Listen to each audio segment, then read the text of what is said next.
Coming up on iOS today, Rosemary Orchard and I, Micah Sargent, have our thumbs at the ready for custom keyboards. Stay tuned. Podcasts you love. From people you trust. This is Twit. This is iOS Today, episode 763, with Rosemary Orchard and me, Micah Sargent.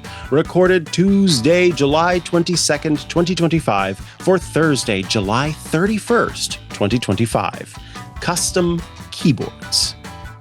Hello and welcome to iOS Today, the show where we talk all things iOS, iPad OS, tvOS, and many OSs Apple has. We love to talk about the operating systems, the settings, the gadgets, the gizmos, the goodies, all of that stuff, everything to help you make the most of your devices. That is our aim here on the show. I am one of your hosts. My name is Micah Sargent. And my name is Rosemary Richard, and I'm tapping away at the bit here, Micah. I can't wait to get started on today's episode. Yes. So this is an interesting category to me because it seems like over time, fewer and fewer apps exist in this category. This is the category that I can remember Apple adding custom keyboard. They call it third-party keyboard functionality. Where you basically could use the built-in keyboard that came with your device, or you could use a different one in its place. And I remember there was a time where everybody kind of chose their keyboard, and it was part of, who you were, what keyboard are you using? And it seems like over time that has slowed on iOS. Now, it's still very common on Android, third-party keyboard use. And I think that depending on, what your aim is with your device, you may use a third-party keyboard, or you just use the one that Apple has because over time it has added a lot of the functionality that many of the third-party keyboards once offered. Despite that, there still are a few options. I do want to, though, before we talk about the options that are available, one that is important to me that is no longer available is the text expander third-party keyboard. So I still have it on my device because I have not deleted it, but it is no longer available in the App Store. They discontinued it. But we talked before on the show about Text Expander. It's an app that lets you create little snippets of text that are kind of expanded from a shorter little bit of a phrase. So if I have a thing that I regularly say, which, for example, when I invite people to join me on my Tech News Weekly show, a lot of what I need to send them is the same. And so when I am telling them about how we do our process of checking if their audio is good to go for the show, I type in semicolon, tech check, and Text Expander, boop, pops up this long stream of text that explains, hey, someone's going to hop on a call with you, you'll talk to them, et cetera, et cetera. And if I'm responding from my phone, will open up the Text Expander keyboard because I can easily hit semicolon, tech check, and it will expand all of that text. Text Expander no longer makes that available in the App Store, and so it is not something that you are able to use anymore. That said, there are still plenty of options available. And the first one, Rosemary, do you want to tell us about that could be a replacement? Yeah, so it could be a replacement. So one of my favorite little apps on my iPhone, and I also have it on the iPad and on the Mac as well. The Mac is a separate purchase, it's worth noting, but it is Snippety. So Snippety is snippets on your device, as the name somewhat implies. So I have selected the Snippety keyboard here, and it has a couple of things. So to start with, it defaults to the collections, which are the folders of the snippets that you have. There is a little search option where you can search for snippets, and there's some settings as well. So you can say, hey, after a snippet is inserted, would you like to dismiss the keyboard, change the keyboard, Do you want to sort things by last use date or by name? Show tags in the snippets list? Yes or no? Show keywords. Copy rich text format, RTF, snippets to the clipboard. And then use clipboard content instead of selection, because sometimes selection can be a little finicky. But then I have a whole bunch of things here. So for example, I have a vintage section. So vintage is kind of like a Depop or similar, where you take photos of things and sell them, predominantly clothing and like beauty accessories, but they've expanded household items as well. And so I have some snippets for things that I often put into descriptions. So for example, if I say it's never worn, that's a thing that I can just insert. And then I can also pop in, hey, only worn a few times, things like that. Now, where Snippety can get really powerful is you could have a code word. So I have this, and I've just selected this word. And then I can say, hey, I would like to inline code this selection. As you can tell, it's having a little bit of difficulty detecting the exact text on my clipboard right now, but that's because I'm running iOS 26. So I'm just going to select the word code and copy it. And instead, I'm going to use my Snippety option to paste inline code. And ta-da, it's added 2 little backticks, one at the start, one at the end, because that is what an inline code block looks like in Markdown. And so it has all sorts of options.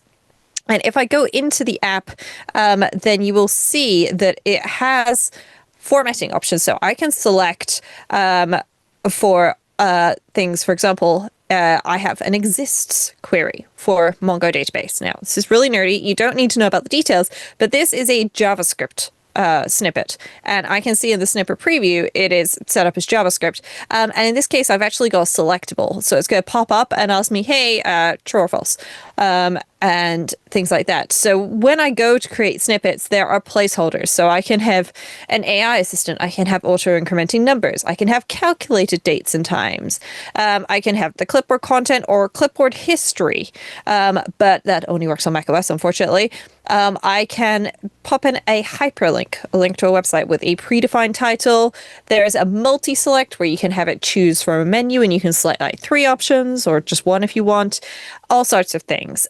And I really love this. This is so good. So yeah, Snippety. It is $19.99 to unlock everything. Or sorry, $29.99. But that comes with everything, and now includes the Mac version as well. Very, very nice. The keyboard that I want to mention is one that is not a keyboard at all, but is one that I continue to find a delightful option. It's called Bitmoji. And the Bitmoji keyboard is a little bit different from your standard keyboard. And a little bit different from your emoji keyboard in that it provides the ability to use to kind of show your Bitmoji in the app. And it runs a little bit different from the standard functionality of having a keyboard, or rather having an iMessage app that has Bitmoji in it. But if you're not familiar, Bitmoji, and I will show these as well, Bitmoji are the little kind of cartoon versions of you. So a little bit like what we've seen with Memoji, but they come with these base ideas of common things that you would say in response. I haven't used Bitmoji in a while, and so I've forgotten that they have redesigned the Bitmoji, and now they're kind of unsettling. Where before it was just this nice little cartoon, now it's got this weird 3D effect. That's what happens as time goes on. But anyway, like couch potato, or congratulations, or happy birthday, or leave me alone, or for some reason leaning up against some macarons, because who doesn't need to do that? Funny moments, sometimes very silly moments, and can be delightful, a functionality that gives you that. Now, you need to launch the app and go to your Bitmoji keyboard to set that up. And you can even connect your contacts to be able to have your friends be part of it. And then they will appear as well. That's one of the fun things I think about the Bitmoji keyboard is if your friend has Bitmoji, then the two of you can appear in a Bitmoji message. But here is what it looks like in our chat. And I can type in something like purple, for example, and that will show the 3 purple options like me with a lightsaber that I could then paste here and send. But I can also type something in like purple is cool, and then it will automatically generate a bunch of Bitmoji that have that as part of it. So then I could do this elephant that is saying to Rosemary, purple is cool.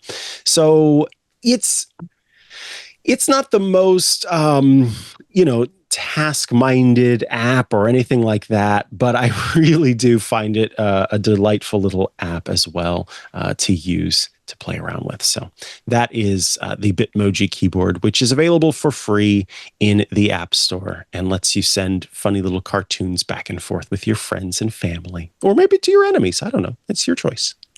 All right. Getting back into the serious area, I know one that is important to a lot of people, and it comes from Microsoft. Yeah, I feel like this is one that kind of flies under the radar a bit for some people, but Microsoft has their SwiftKey.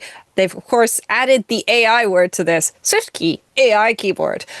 Now, there is a whole AI thing built in there where you can use Copilot and so on because of how Microsoft stuff is set up on my phone with work. I cannot demonstrate that feature. However, it is a useful thing to have if that is something that you would like.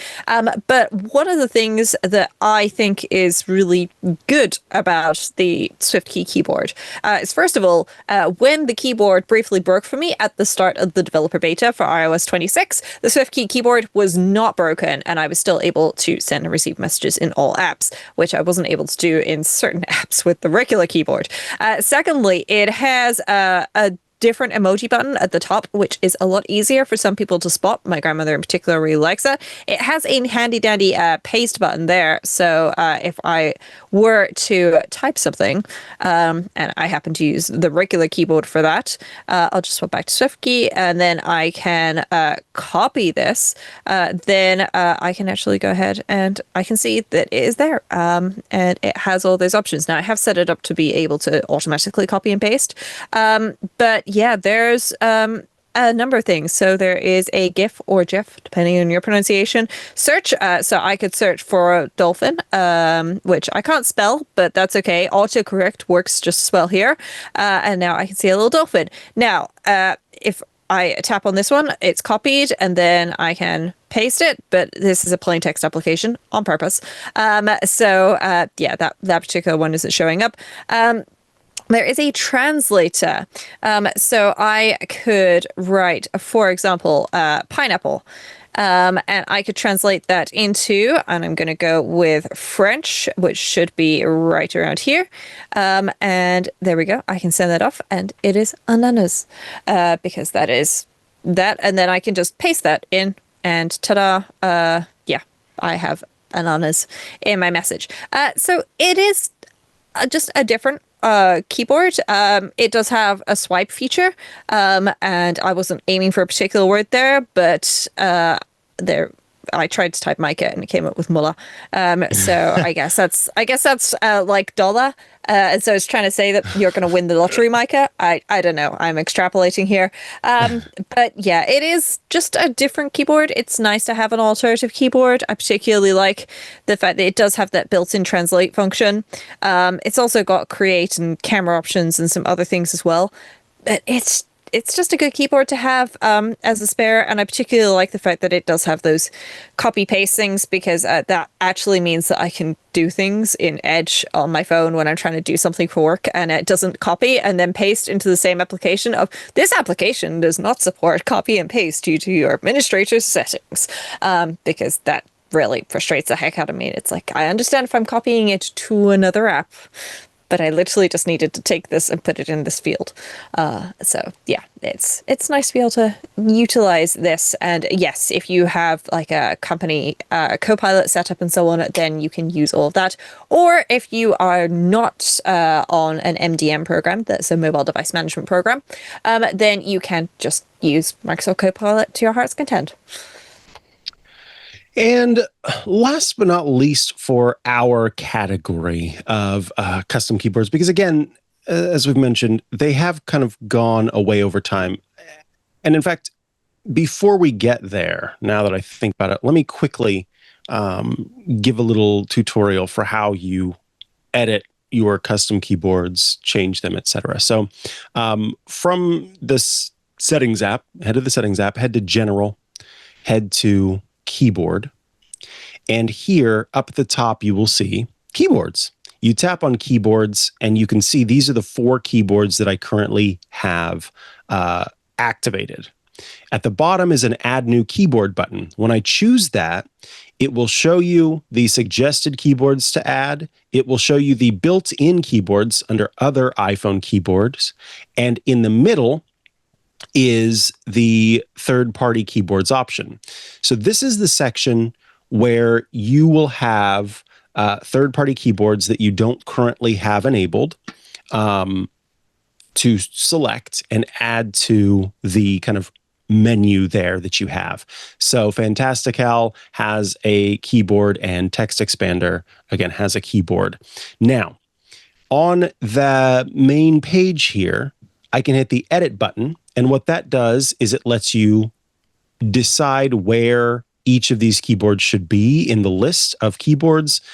You can remove one that you don't use by hitting the red circle and choosing delete.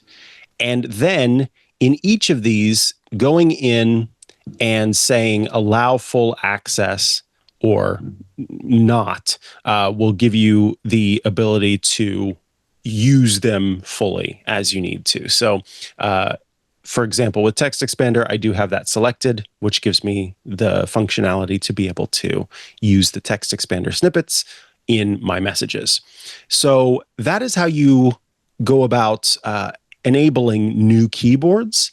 And the last one on the list for us today. Before you say that, Micah, I just wanted to mention as well, if there is something about pasting in the keyboard or access to the clipboard, you should also open settings, apps, and then scroll to that app. So in this case, that's Microsoft SwiftKey. That's under S for SwiftKey. And then change paste from other apps to allow instead of deny or ask, because if it is set to ask, you will slowly go insane from the number of pop-ups that you get every time you try to paste or do something involving pasting. So definitely don't forget to do that one. That is very, very good advice. And then last but not least is Grammarly. Many people are familiar with this app and service. It is a service that aims to help you improve upon your writing by looking at your writing and finding mistakes in not spelling, but, well, that included, but also looking at your grammar usage and mechanics and providing suggestions on how to improve those. So one place where you might want to have that Grammarly service running is in the messages that you're sending to other people.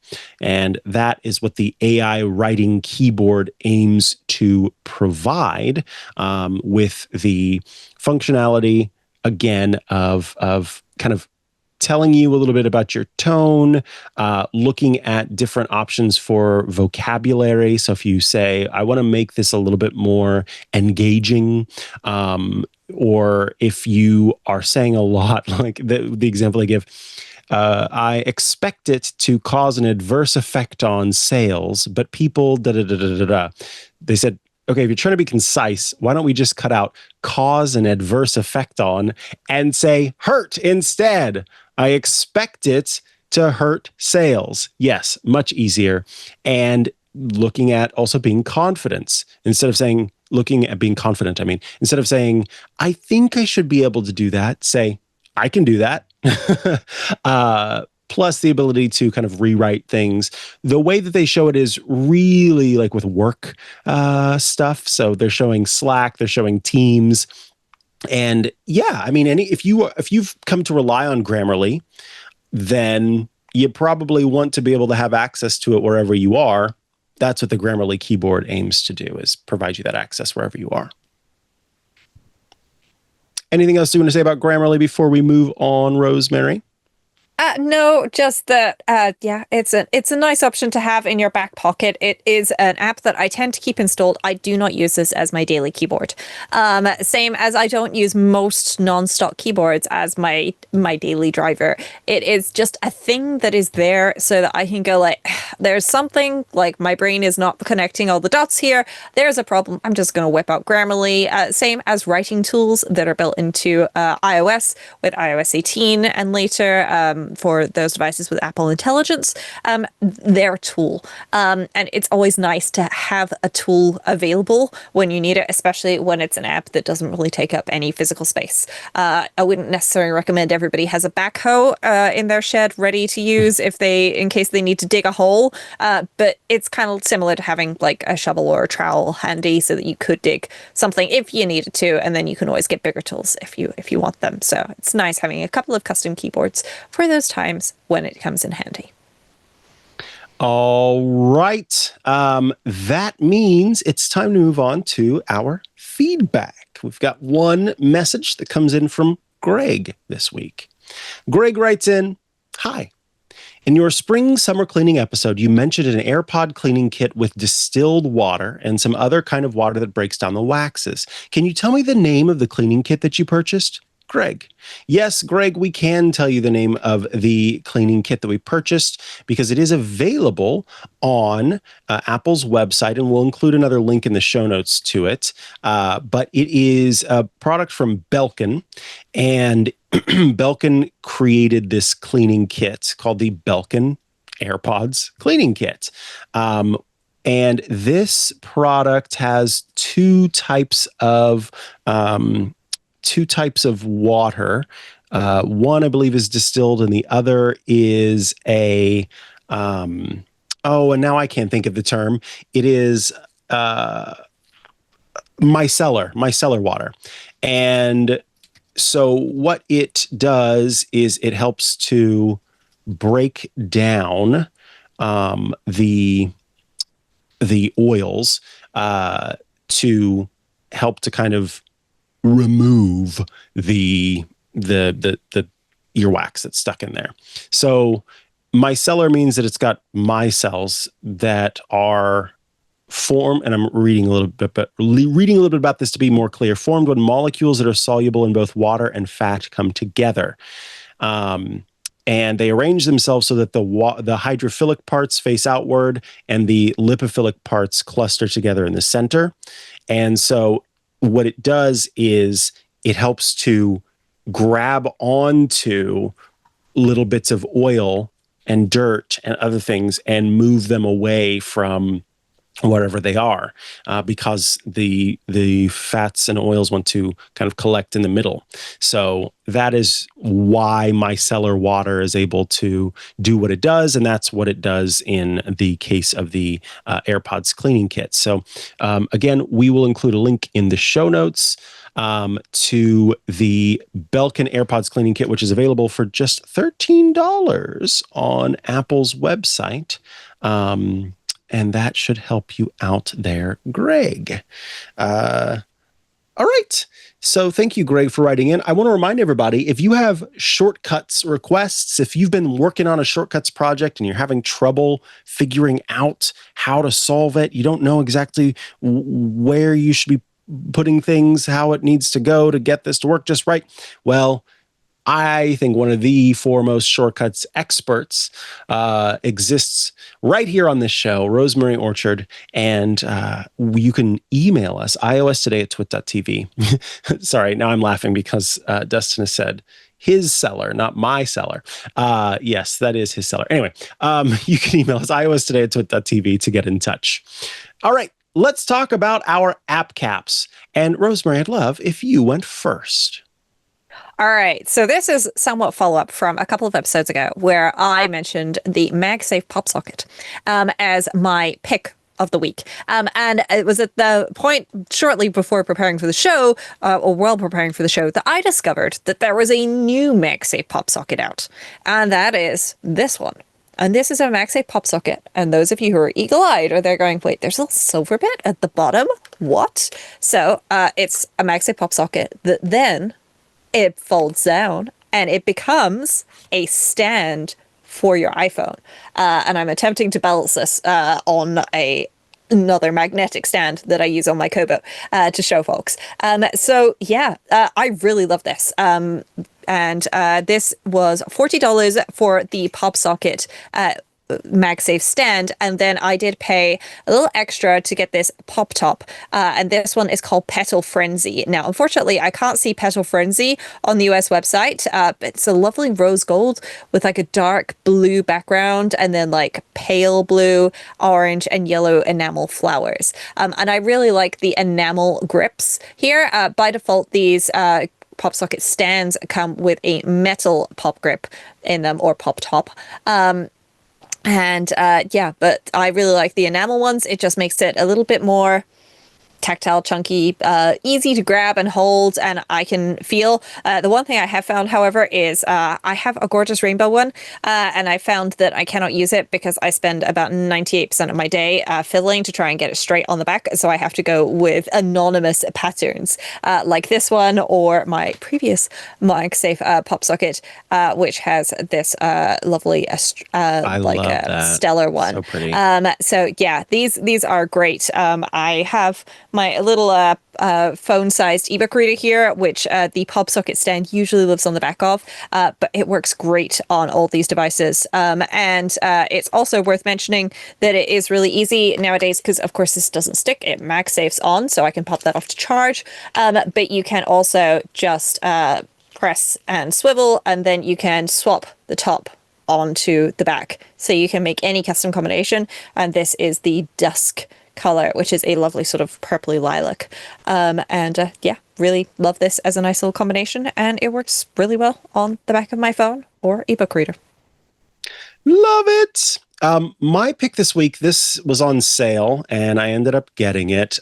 So I have two small dogs and they have separate water bowls, of course. But throughout the day they're drinking their water, and you regularly like pick up the water bottle or water glass and you dump it out, you clean it, and I realized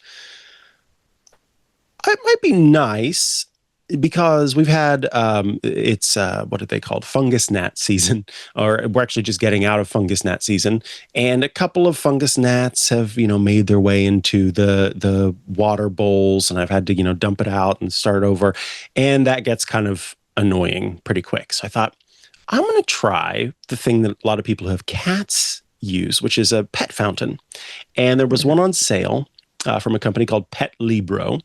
And so I picked it up, and what's great about it is this water fountain does something, because I've tried to use them in the past, and one, they're always way too loud, so my dogs are afraid of them because they're little dogs and they're afraid of everything, particularly one of them.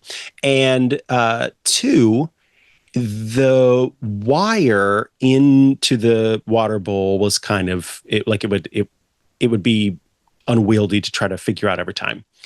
What Pet Libro does is they do like an inductive pump, and so you set it on this base, and that passes the power through to the pump that then can run the pump. So that's one thing that's really cool.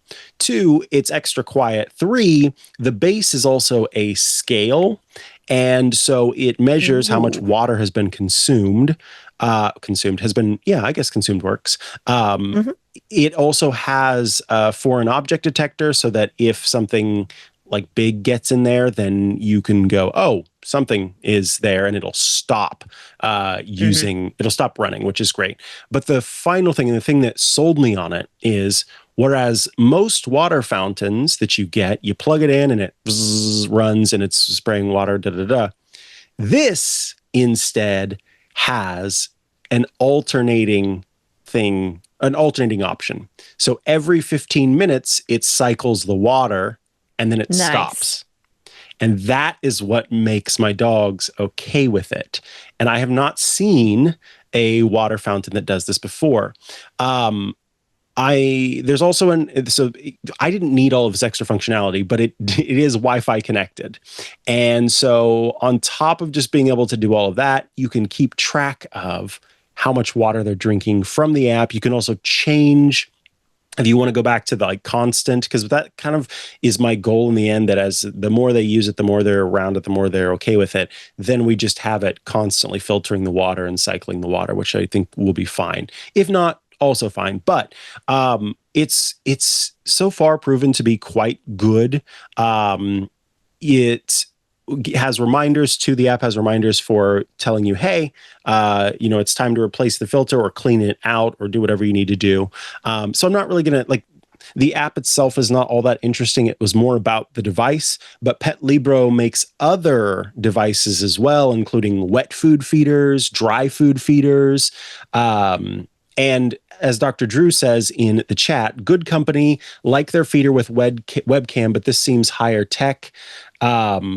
And said, here we go with another Amazon product screenshot to send to my wife. LOL. Yes, indeed. They